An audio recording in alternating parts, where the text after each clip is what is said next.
Hi, welcome back. I'm Richard Ferguson from Kili Consulting, and I'm passionate about motivating and inspiring people to build a brighter future. The last time I was chatting, I was talking about this philosophy, the philosophy that I try and live my life by, which is that life's too short not to be the best that you want to be. And we were talking about the 4 principles that underpin that philosophy. I hope that was interesting. I hope that kind of resonated, made you think. And making you think's brill, but how do I help you take action to do something differently as a consequence of some of this discussion?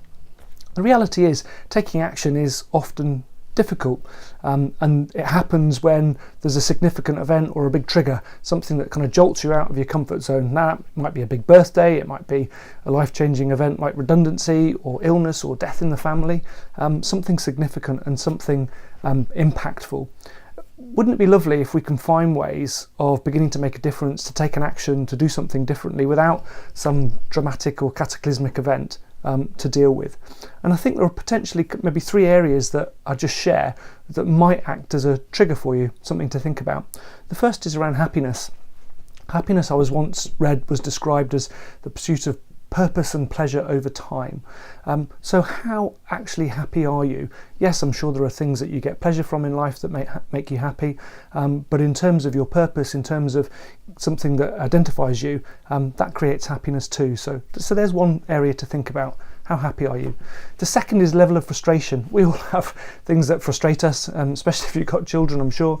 But is there a kind of critical mass of the things that frustrate you? Are there things that on that list that have frustrated you time and time again that are just getting in the way? So the second trigger might be something that really frustrates you could do something about. And the third is maybe there's still a gap between your aspirations and your reality. You've given yourself the space and time sometime to think about somebody or something that you want to be, but you're still who you are. You're still doing the same thing on a daily basis. You wanted to be a spaceman and you're not. You're still doing the job that you're doing. So is there a gap between your aspirations and your reality? So there are potentially 3 areas maybe that you could think about or pursue that act as a trigger.